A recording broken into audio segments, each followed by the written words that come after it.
Bienvenue dans cette vidéo, je m'appelle Alexis, j'ai 18 ans, je suis actuellement en première année de licence Accès Santé et j'ai échoué ma première année de passe. Je vais dans cette vidéo détailler certains points, notamment la gestion de l'échec, le sommeil et la guerre, le fait que nous sommes en guerre pour préserver notre attention. Premièrement, j'ai demandé à ChatGPT de me faire un petit script sur la gestion de l'échec et puis je vais vous donner un petit peu mon avis sur cette gestion de l'échec. Donc, pour vous raconter un petit peu mon histoire, je me suis lancé dans une première année du coup de passe, parcours accès santé, et j'ai échoué cette année, tout simplement parce que je n'étais pas prêt, je n'étais pas préparé pour cette année, et de mon point de vue, je pense que c'est la meilleure chose qui me soit arrivée dans ma vie. C'est la meilleure chose qui me soit arrivée euh, parce que je l'ai pu la saisir comme une opportunité. Et si je suis là en face de vous aujourd'hui, c'est parce que j'ai saisi cet échec comme une opportunité pour apprendre aux personnes comment réussir leurs études tout simplement et donner ma vision sur ces choses-là. Ok, donc premier point, voir l'échec comme une opportunité, donc c'est ce que nous dit ChatGPT et mon avis là-dessus, c'est que tout simplement il faut utiliser l'échec comme une opportunité, comme il dit, pour rebondir, voilà, se remettre en question et voir ce qui n'a pas été. Voilà. Après mon échec de ma première année, il y a une très grosse introspection qui a été faite.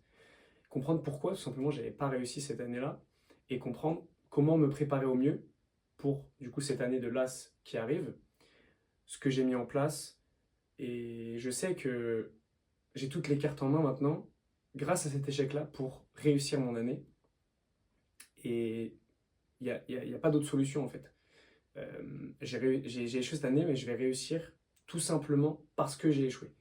Et quand on demande aux personnes qui ont le mieux réussi dans ce monde, comment t'as fait pour réussir, ils vont répondre parce que j'ai échoué.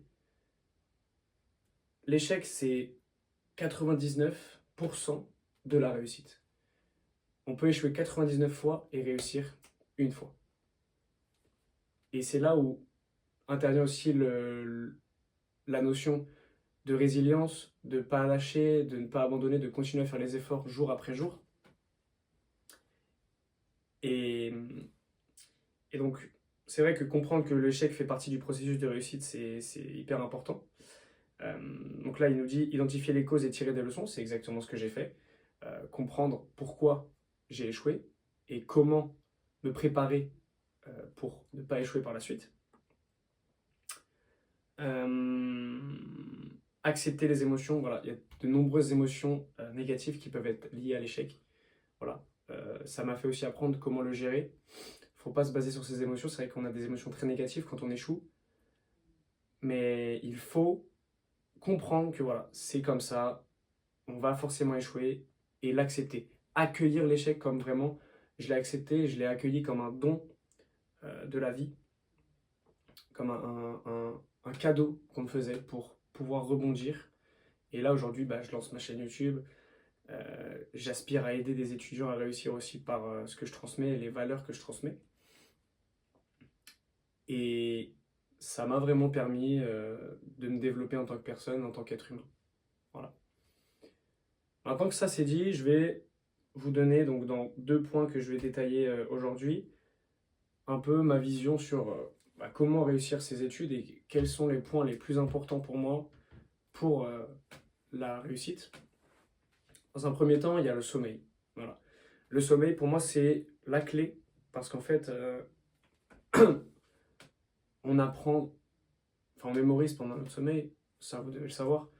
Donc, c'est pour ça que il faut avoir un sommeil de très grande qualité. Et qu'est-ce que je fais donc pour avoir un sommeil de très grande qualité? Avoir une chambre froide. Les études ont montré qu'on dort mieux quand on est dans un endroit qui est assez frais. Voilà, 17 degrés, 18 degrés. Il faut que, bien sûr, le lit et la chambre soient propres et que ça nous perturbe pas pour nous endormir. Il faut être dans le noir complet, c'est hyper important parce que sinon le cerveau va être forcément stimulé en permanence avec une petite lumière, quoi que ce soit, et ça nous empêche d'être dans un sommeil profond, tout simplement. Chose que j'aime bien faire, c'est de lire le soir avant d'endormir, ça permet de retourner, d'être dans un retour au calme, de mettre son cerveau dans une situation de calme. Ça permet également de structurer ses pensées.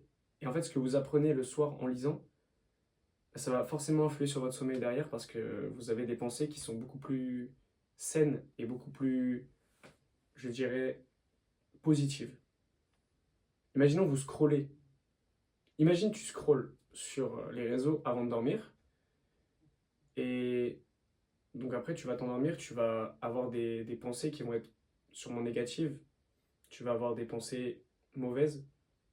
Si tu lis un livre et que tu apprends quelque chose, bah, tu vas apprendre et tu vas consolider ces apprentissages dans ton sommeil et ça va influer sur tes pensées au réveil, c'est sûr.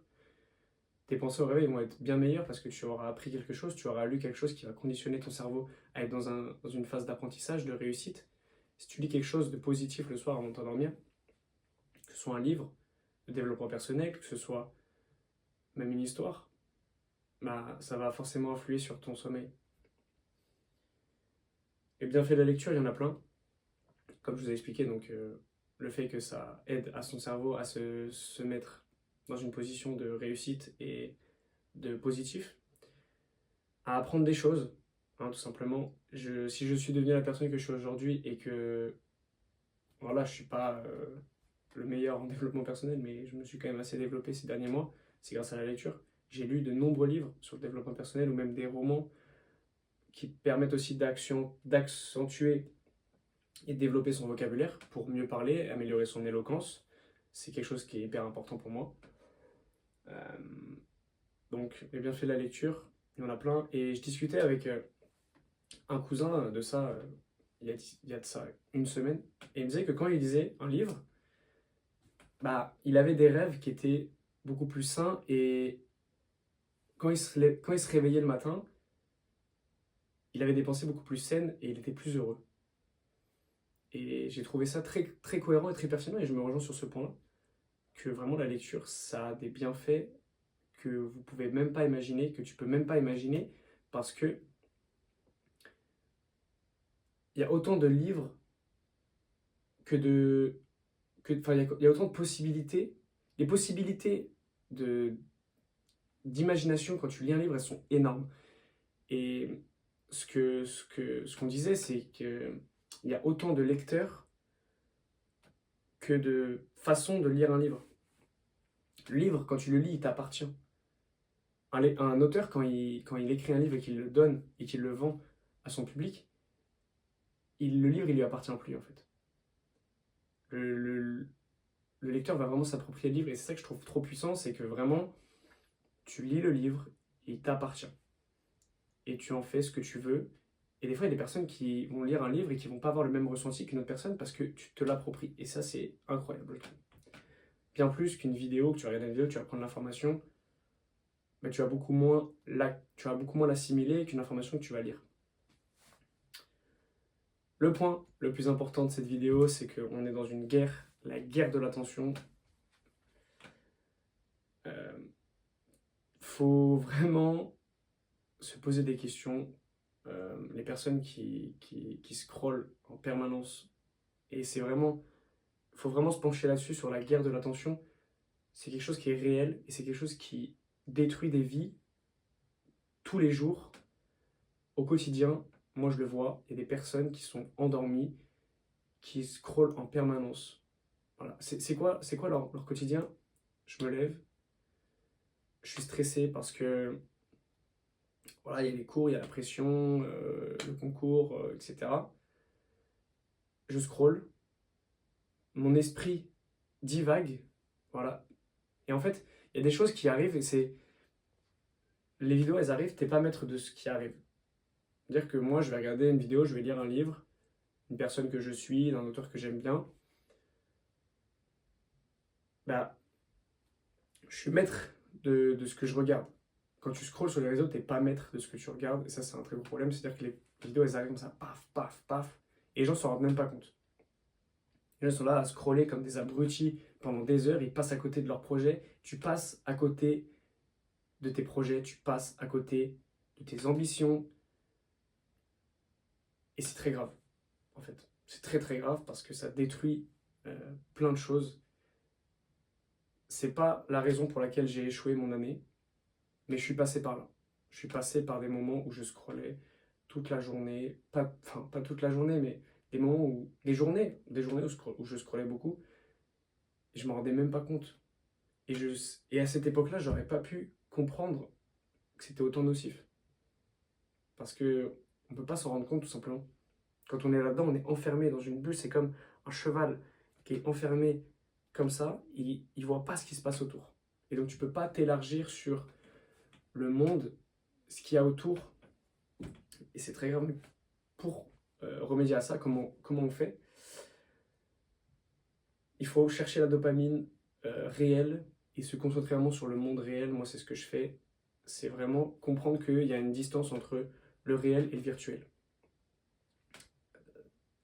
Là, je suis dans le réel. Les personnes qui ont regardé cette vidéo, ils sont dans le virtuel. Il faut vraiment le comprendre. Et il y a des personnes qui ne sont pas, qui n'ont pas conscience de ça et qui pensent que voilà, c'est le monde réel, que on suit des personnes sur les réseaux sociaux qui nous connaissent. Mais non, ils n'ont même pas conscience que tu existes. Ça, c'est très. Tu regardes aujourd'hui quelqu'un sur les réseaux sociaux, tu comprends tout ce qu'il transmet comme valeur, etc. Mais il n'a même pas existe, il a même pas conscience que tu existes. C'est quand même fou. Donc chercher la dopamine réelle, marcher, se balader, lire des livres, on en revient toujours là, pour améliorer sa dopamine et avoir de la dopamine qui est nécessaire à son développement. Avoir de la dopamine quand on accomplit des choses dont on est fier. Pas avoir de la dopamine parce qu'on scrolle sur les réseaux, parce qu'on regarde de la pornographie, parce qu'on mange de la merde, parce on mange des fast-food. Ça, c'est de la dopamine de merde. Et tu as l'impression d'être heureux sur le moment présent, mais tu l'es pas du tout. Tu l'es pas du tout et tu t'enfonces dans une quête de non-sens, dans une quête de chercher des choses qui n'ont aucun sens et qui n'ont aucun sens sur ta vie, sur tes objectifs. Et c'est très grave. Au lieu de ça, cherche la dopamine réelle. Voilà, marche, va te balader, sors avec des amis et une vie sociale extrêmement remplie.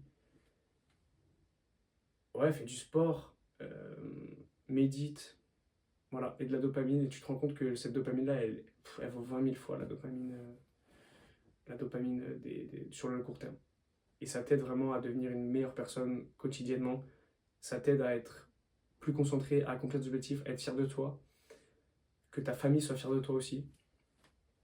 C'est incroyable, c'est vraiment incroyable. Donc voilà un petit peu sur la vidéo d'aujourd'hui, ce que je voulais un petit peu transmettre.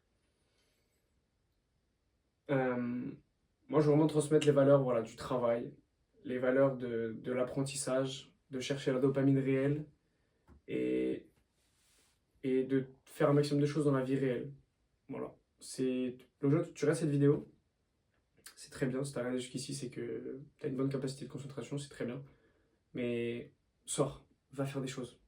Limite, arrête de regarder ma vidéo parce que je veux que tu fasses des choses dans le monde réel, je veux que tu ailles chercher la dopamine réelle et que tu aies une vie remplie de plein d'expériences, rencontrer du monde, partager tes expériences, découvrir le monde, la nature.